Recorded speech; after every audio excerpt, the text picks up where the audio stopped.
نحمده ونصلي ونسلم على رسوله الكريم أما بعد فأعوذ بالله من الشيطان الرجيم بسم الله الرحمن الرحيم قالوا حرقوه وانصروا آلهتكم إن كنتم فاعلين قلنا يا نار كوني بردا وسلاما على إبراهيم وأرادوا به كيدا فجعلناهم الأخسرين ونجيناه ولوطا إلى الأرض التي باركنا فيها للعالمين ووهبنا له إسحاق ويعقوب نافلة وكلا جعلنا صالحين صدق الله مولانا العظيم اللهم صل على سيدنا محمد وعلى آل سيدنا محمد وبارك وسلم۔ آج کے درس میں سورۃ انبیاء کی آیت نمبر 68 تا آیت نمبر 77 گزشتہ درس میں گزر چکا ہے کہ حضرت ابراہیم علیہ السلام نے قوم کو سمجھانے کے لیے اور ان کی عقل کا علاج کرنے کے لیے ایک خاص دن کا انتظار فرمایا، اور جب وہ مقررہ دن آیا جبکہ پوری قوم میلے میں شرکت کے لیے شہر سے باہر گئی ہوئی تھی، تو حضرت ابراہیم علیہ السلام نے اس موقع کو غنیمت جانتے ہوئے کلہاڑا لے کر بت خانے میں تشریف لائے اور ان کے بتوں کو توڑ پھوڑ کر رکھ دیا۔ جب وہ واپس آئے تو حضرت ابراہیم علیہ السلام کے سامنے یہ ساری بات ہوئی، تو حضرت ابراہیم علیہ السلام نے ان سے فرمایا کہ تمہارے تو معبود ہیں، تمہاری مشکلیں دور کرتے ہیں، تمہاری حاجات کو پورا کرتے ہیں،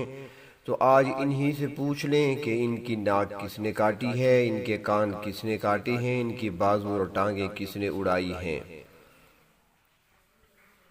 تو پھر وہ سارے کے سارے کہنے لگے شرمسار ہو کر حضرت ابراہیم علیہ السلام سے کہ ہم ان سے کیا پوچھیں، یہ تو بولتے نہیں ہیں۔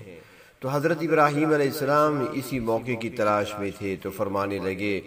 کہ اگر یہ بول نہیں سکتے تو تمہارے معبود کیسے بن گئے؟ تم ایسی چیزوں کی عبادت کر رہے ہو،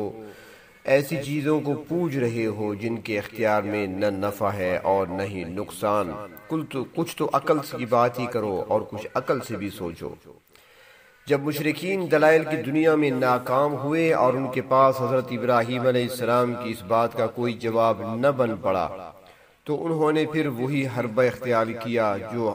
ہمیشہ سے باطل اختیار کرتا چلا آیا ہے۔ باطل جب بھی دلائل کی دنیا میں ناکام ہوتا ہے تو پھر تشدد پر اتر آتا ہے۔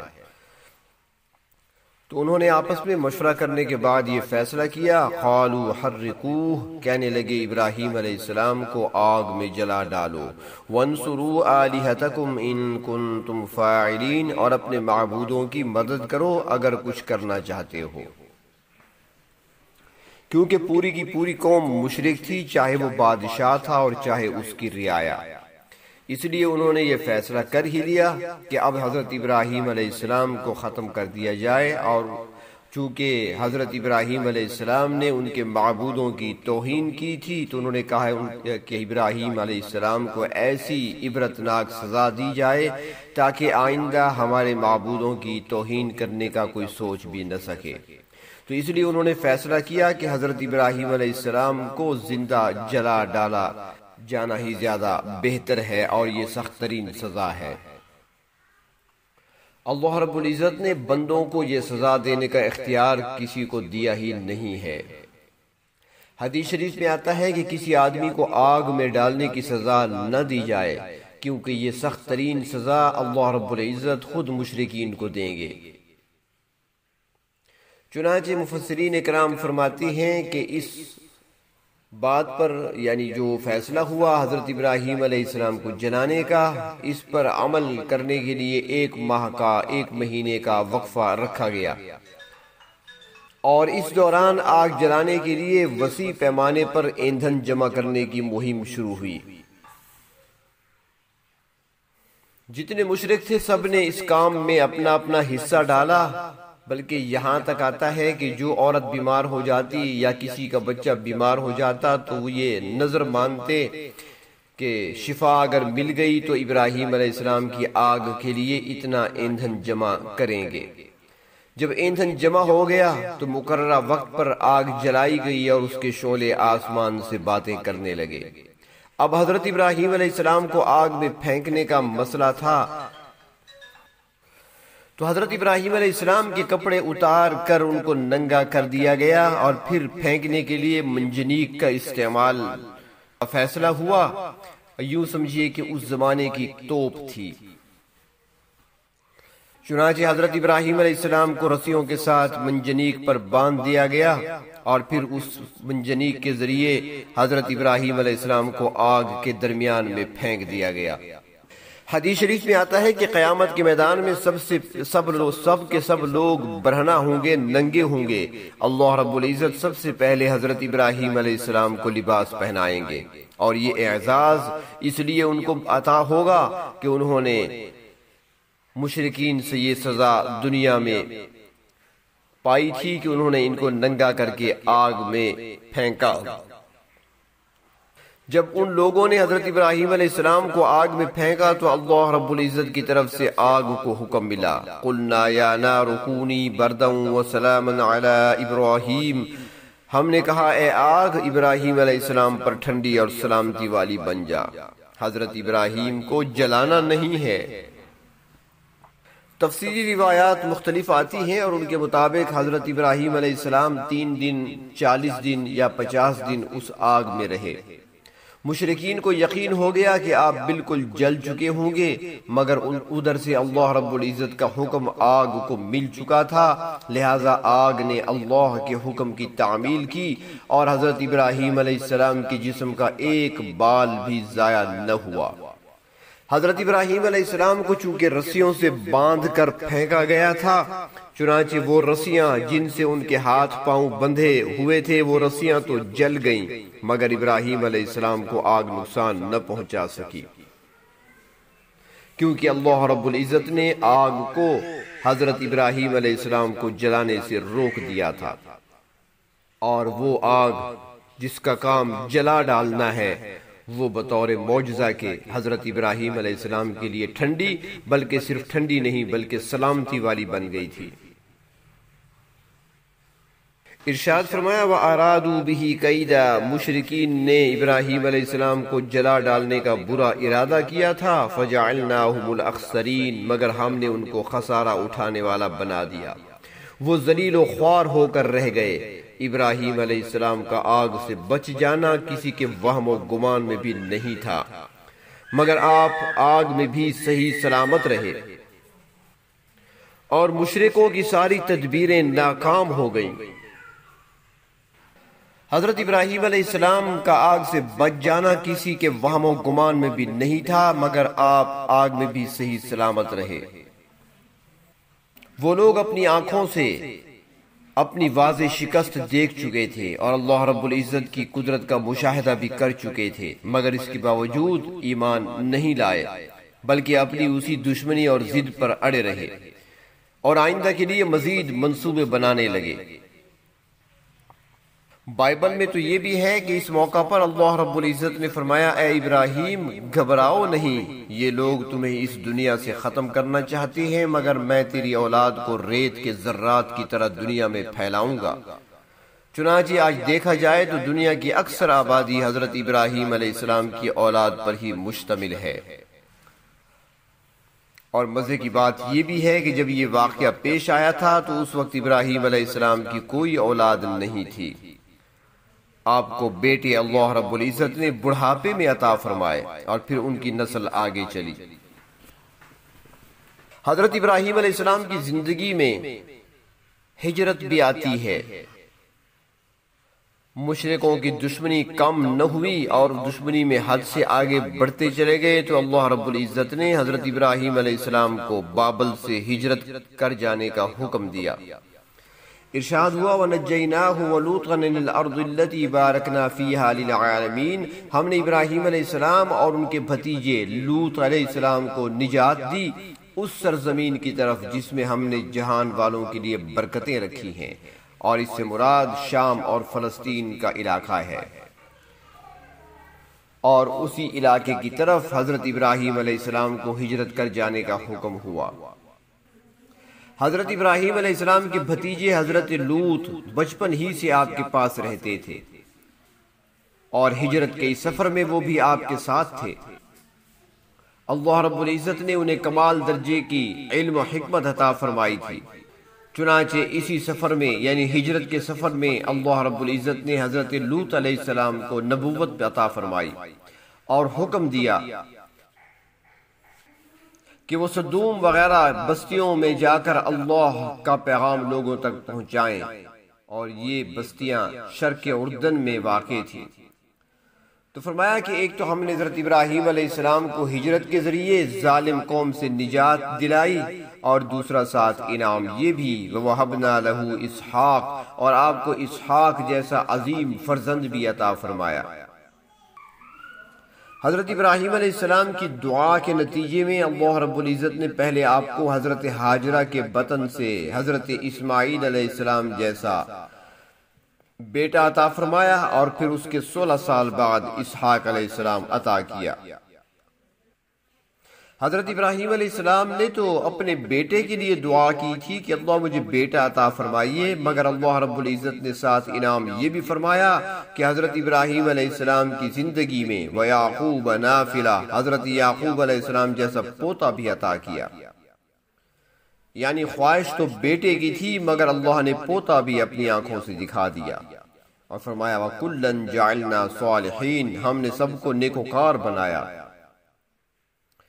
اللہ رب العزت نے حضرت اسحاق اور یعقوب علیہ السلام کو اعلیٰ درجے کی صلاحیت عطا فرمائی تھی، اور نبوت و رسالت کا تاج بھی ان کو پہنایا۔ وَجَعَلْنَاهُمْ أَئِمَّةً يَهْدُونَ بِأَمْرِنَا، اور ہم نے انہیں پیشوا بنایا جو ہمارے حکم کے مطابق لوگوں کی ہدایت کا سامان کرتے تھے، یعنی وہ ہماری طرف سے عطا کردہ فریضہ نبوت اور فریضہ رسالت ادا کرتے تھے۔ اور پھر فرمایا وَأَوْحَيْنَا إِلَيْهِمْ، ہم نے ان کی طرف وحی کی فعل الخیرات، نیکیوں کے کرنے کی، وَإِقَامَ الصَّلَاةِ، اور نماز کے قیام کی، وَإِيتَاءَ الزَّكَاةِ، اور زکوٰۃ کی ادائیگی کی، وَكَانُوا لَنَا عَابِدِينَ، اور وہ ہمارے عبادت گزار تھے۔ یہ سب کے سب دن رات ہماری عبادت میں مشغول رہتے تھے۔ اور جب اللہ رب العزت نے انہیں نبوت و رسالت سے سرفراز فرمایا تو وہ اس کا شکر بھی ادا کرتے تھے۔ فرمایا وَلُوطًا آتَيْنَاهُ حُکْمًا وَعِلْمًا، اور لوط علیہ السلام کو ہم نے حکمت اور علم عطا فرمایا، ان کو فہم اور سمجھ عطا فرمائی۔ حضرت لوط علیہ السلام کو کمال درجے کی دانائی اور علم اللہ رب العزت نے عطا فرمایا تھا۔ حضرت لوط علیہ السلام کو نبوت سے سرفراز فرما کر جس علاقے کی طرف بھیجا تھا، وہاں پر انہوں نے ایک کافی عرصہ گزارا، وہیں پر ان کی شادی ہوئی، مگر اس علاقے کے لوگ مشرک تھے اور نہایت ہی غلیظ اور برے کام کرتے تھے۔ اللہ رب العزت نے حضرت لوط علیہ السلام کو بیٹیاں بھی عطا فرمائیں جو ایمان لے آئیں، مگر حضرت لوط علیہ السلام کی بیوی مشرکہ ہی رہی۔ جب اس بستی کے مظالم لوط علیہ السلام پر بہت بڑھ گئے تو اللہ تبارک و تعالی نے فرمایا وَنَجَّيْنَاهُ مِنَ الْقَرْيَةِ الَّتِي كَانَتْ تَعْمَلُ الْخَبَائِثَ، ہم نے لوط علیہ السلام کو ان بستی والوں سے نجات دی جس کے لوگ خبیث کام کرتے تھے۔ سورۃ عنکبوت میں ہے أَإِنَّكُمْ لَتَأْتُونَ الرِّجَالَ وَتَقْطَعُونَ السَّبِيلَ، لوط علیہ السلام نے اپنی قوم سے فرمایا کہ تم خلاف وضع فطرت کام کرتے ہو اور لوگوں کا راستہ کاٹتے ہو اور ان کو پتھر مارتے ہو۔ یہ لوگ اپنی مجلسوں میں سرعام لواطت کرتے تھے، کبوتر بازی کرتے تھے، اور اس طرح کی بری عادتیں ان کے اندر پائی جاتی تھی۔ تو اللہ رب العزت نے فرمایا کہ ہم نے نجات دی لوط علیہ السلام کو غلط کام کرنے والوں کی بستی سے، انہم کانوا قوم سوء فاسقین، یہ برے لوگ تھے اور حد سے زیادہ نافرمان تھے۔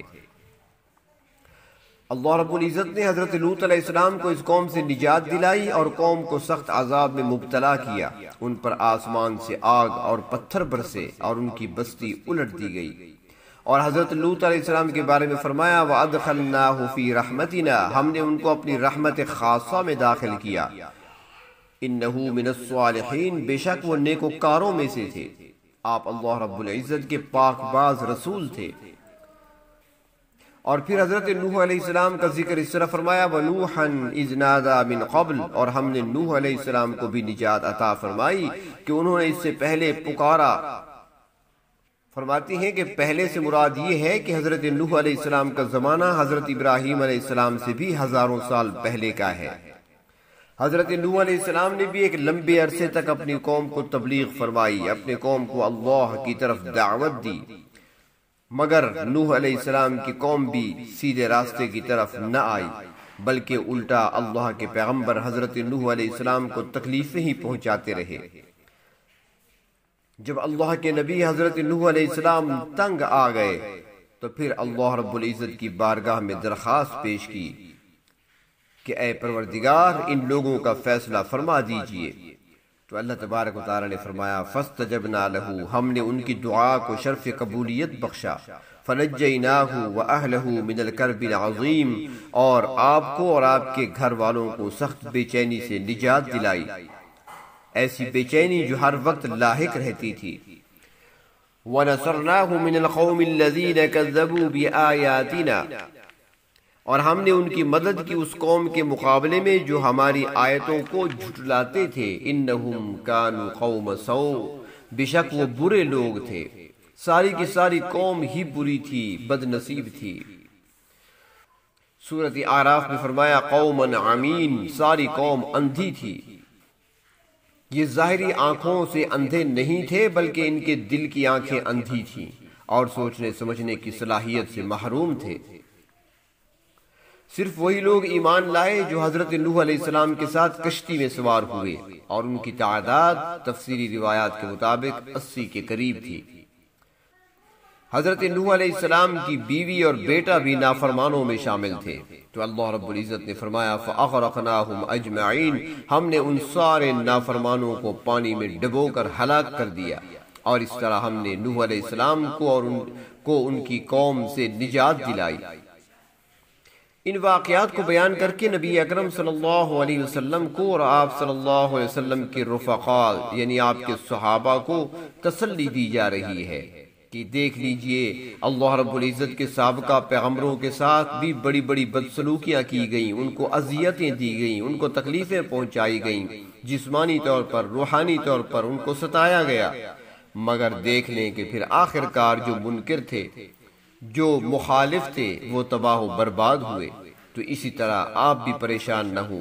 آپ کے مخالفین بھی تباہ و برباد ہو جائیں گے۔ آپ اطمینان سے اپنا کام جاری رکھیں، اجر اللہ رب العزت کی طرف سے ہے، اور مدد بھی اللہ تبارک و تعالی کی ہمیشہ حق والوں کے ساتھ ہوا کرتی ہے۔ وآخر دعوانا ان الحمد للہ رب العالمین۔